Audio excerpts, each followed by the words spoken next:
Good morning. This is Friday again. And once again, my message to all our alumni out there, happy Friday. So what we can talk about today? We were talking about a very particular issue right now, which is quite the buzz in terms of social media, in terms of the press, and everyone's talking about it. And it's been spoken about for a very, very long time. It's about, do foreigners steal local jobs? Now, lots of different views, lots of different camps about it. And I want to share my thoughts with you today. This message might be a bit long, so I hope you can bear with it. But now, what I believe is that there are three key areas here, three key questions we need to answer. Number one, are foreigners good or bad for Singapore? Okay. Now, and what I believe is it's a very multifaceted answer to that. Modern civilization is built on the back of migrant workers and also of immigrants. History has been dotted with fantastic examples of countries that have risen up, become hyperpowers, and then due to xenophobia, racism, even anti-Semitism, decline to the point of being irrelevant. There's a fantastic book which I love. It's called Day of Empire by Professor Amy Chua, who is a Yale professor. By the way, she was the one who wrote Hymn of the Tiger Mom. Okay, very good book as well. Anyway, Professor Amy Chua, she wrote in that book, she highlighted various examples of countries that have risen and due to intolerance have declined. She cited Rome, which grew to be one of the biggest empires in the world. And it declined because it became intolerant to non-Christians or to non-Romans. So, and also hitting more closely to home is China. You know, China was one of the greatest civilizations ever. China had the biggest treasure fleet under Admiral Zheng He in the 15th century. The fleets dwarfed Santa Maria and all the other boats that went, tiny little boats that made its way across the ocean to land in America, or so-called America, as Christopher Columbus was thought it was.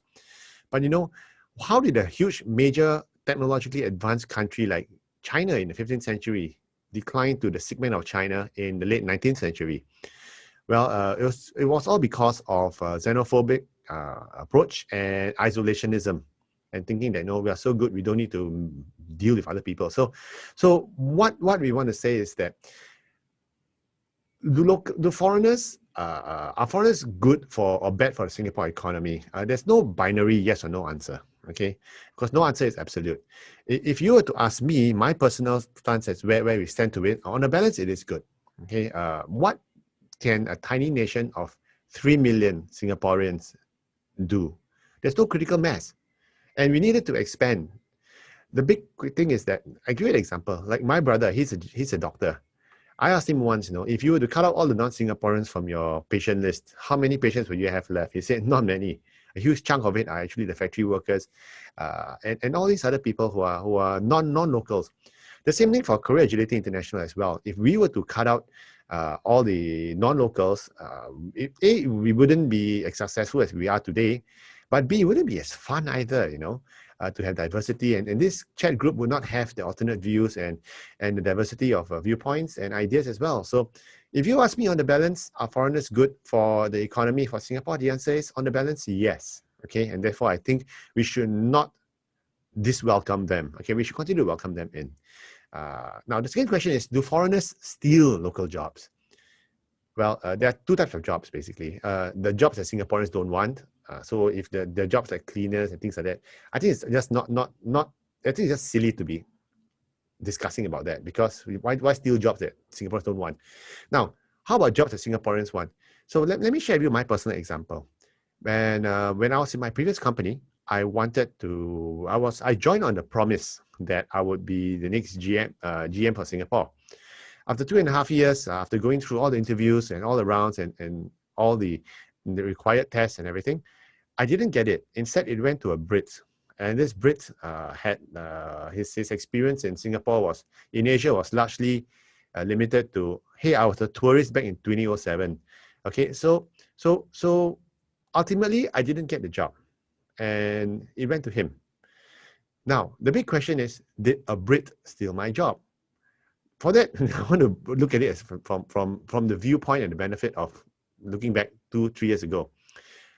How can I say that he stole my job? Because the job wasn't my job after all. It suggests a certain sense of entitlement. It's my job. I'm a Singaporean, so I deserve this job. No one owes you anything, okay? If you have a job, or if the job offer is there on the table, or if there's a job opening, nobody owes you that job. You got to go, you got to fight for it.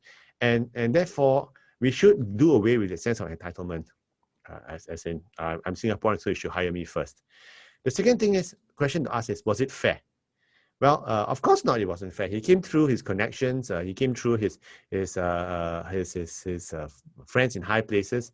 But you know what? It's fact of life. What can you do about it, right? Tell me what's fair in life. I also practice discrimination, to be honest with you. Where if I'm hiring somebody in the unlikely event that I do hire, and I'm faced with two candidates equal in almost every way, you know what? I would choose a better looking one, seriously. Not just male or female, but the one who's more pleasant, the one whom I think can appeal more to our clients. So am I discriminatory towards good looking people? Well, the answer is yes, I am. And also, is that fair? Maybe not, because looks is something which you're either born with or you're not, unless you want to go for extensive plastic surgery, right? So until you are able to say that I rid myself of all my unconscious bias or even my conscious bias, okay, let's not talk about is it fair, is it not fair? It just is, okay? Which leads to the more important question, which is question 3. What can I do about it? What can I do about the market as it is, the unfair situation in the market? The biggest advice I've gotten from one of my mentors is, if you're unhappy, quit complaining, do something, okay? Quit complaining. Well, the upside to it is I didn't land the role, so I left the company and I started my own business. And that's how Career Agility International started. And you know what? Without that person coming on board and taking the job, I would not have had this success with the company. I would not have met all of you. And my life would not have been as enriched as it is today. Okay, so maybe I should send him a thank you note after all. But you know what? There's a bigger question about it. The what can you do question. Because right now we are faced with an even bigger risk. And the even bigger risk is that what this work from home exercise due to COVID-19 has shown us is that we don't really physically need to be present on the job anymore. If I can do my job from home, now why can't someone else do my job from Colombia or from Thailand or from Vietnam? So it's one thing to have to compete for jobs with Singaporean-based foreigners. It's another to have to compete for jobs with people who are not even in Singapore. And that is a harsh reality right now.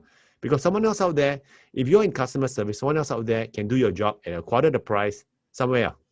So why then should you worry about the local-based foreigners? Because that one, the government can control. This one, the real market, the real challenge is 90% of your challenge is going to be out there. Okay, so there's a set of things which you can do. Now, I'm not saying that there's no discrimination. As I said, there is discrimination, okay? If you see it, report it. Report it to MOM, register it. Even if you think nothing can be done about it, you want to leave a record that that company has practiced discrimination. You can leave it, give them a call, write a letter, complain, okay?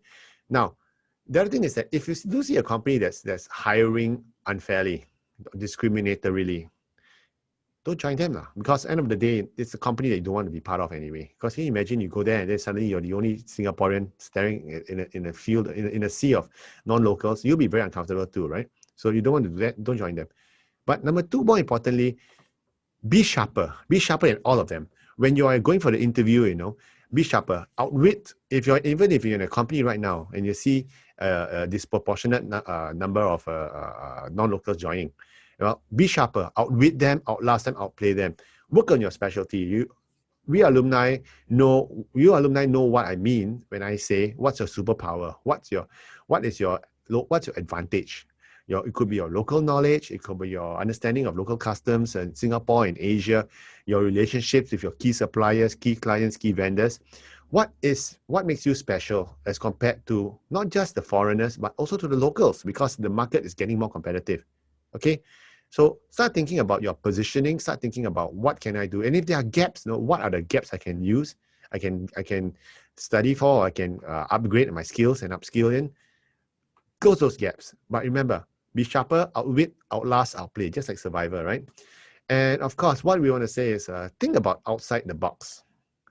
Can you tap into other countries' markets?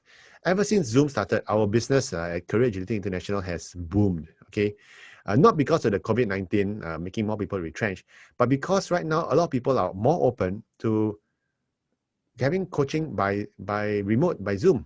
So right now we are having clients from as far as Dubai, Japan, Europe, even as far as the US. Okay, so we're getting a lot of global traction here, and we're seeing a huge market in that space.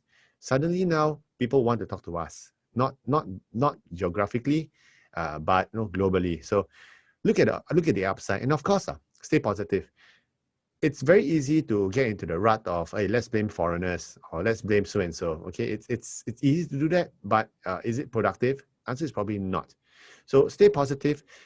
Remember, for myself, I always believe Singapore is my home, and Singapore is our home, and even for the foreigners as well who are our guests here. Okay, so we should treat everyone fairly, as everyone is essential to the economy. And as long as the government continues to ensure a playing field, which they've been trying to do since 2011, we can't really complain too much. I mean, you can complain a bit, a little bit here and there, but there's a difference between complaining versus being toxic. Okay, so I'm glad no one here has reached that level of toxicity. Okay, I'm glad the conversations have been civil, and I really love the way that we have all been responding to this thread.